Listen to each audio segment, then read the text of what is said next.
E-commerce যারা ব্যবসা করে, যারা হচ্ছে প্রথমেই কী করে, যে ভুলটা করে সেটা হচ্ছে প্রথমে ওয়েবসাইট বানায় ফেলে, ঠিক আছে?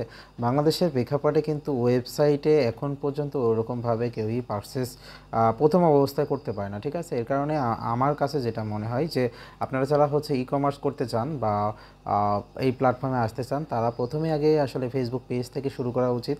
এবং শুধুমাত্র পেজ খুললে হয় না, সেলের অনেক বিষয় থাকে। আপনি জাস্ট প্রোডাক্ট আপনাকে ভালো চুজ করতে হবে, একটা ভালো নিশ সিলেক্ট করতে হবে বা ভালো প্রোডাক্ট সিলেক্ট করতে হবে যেটা আপনার ভালো সেল আসবে। ওকে, শুধুমাত্র প্রোডাক্ট সিলেক্ট করাই শেষ না, কিন্তু প্রোডাক্ট সিলেক্ট করার পরে আপনার মার্কেটিং প্ল্যানটা কেমন হবে, ব্র্যান্ডিংটা কেমন হবে। কারণ মার্কেটিং প্ল্যান করলেন, মার্কেটিং করে গেলেন, আপনার প্রোডাক্ট বিক্রি হয়ে গেল, কিন্তু তারপরে একটা ব্র্যান্ডিংয়ের দরকার আছে। যেমন দেখেন বাটা বা হচ্ছে অন্যান্য কোম্পানি, গ্রামীণফোন আপনার মাথার মধ্যে কিন্তু ঢুকাই দিয়েছে। বা আপনি স্যান্ডেল কিনতে গেলে কিন্তু বাটার কথাই চিন্তা করেন, ঠিক আছে? আবার সিম কিনতে গেলে গ্রামীণফোন বা বাংলা লিঙ্ক এইগুলোর কথা চিন্তা ভাবনা করেন।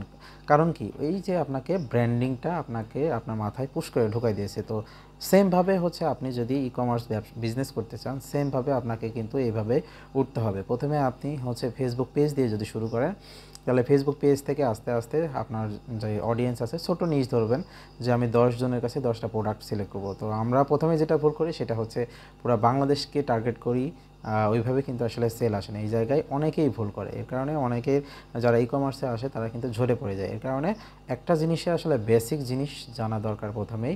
এই বেসিক জিনিসটা জানার পরে তারপরে এই বিজনেসে আসা ভালো। কারণ আপনি যখন বিজনেসের বেসিক জিনিসটা জানেন তখন কিন্তু আপনি ঝরে পড়বেন না। যেমন মনে করেন একটা গাছের শিকড় যেমন অনেক ভালো যদি থাকে, তাহলে ওই গাছটা কিন্তু হেলে পড়ে না। ঠিকভাবে বিজনেসটাও তাই।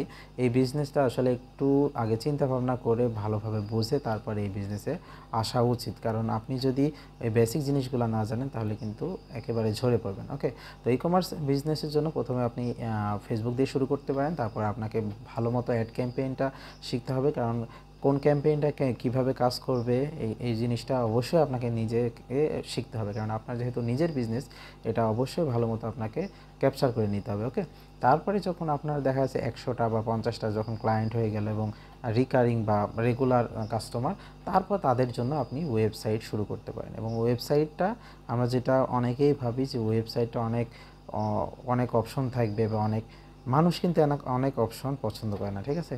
সিম্পল একেবারে দেখবেন যে গ্রামীণফোন বা বিকাশ এদের ওয়েবসাইটগুলো কিন্তু একেবারে সিম্পল। তো আপনারা সর্বোচ্চ চেষ্টা রাখবেন এই ওয়েবসাইটগুলো যেন সিম্পল রাখা হয়, মানে ইউজার ফ্রেন্ডলি যেন হয়।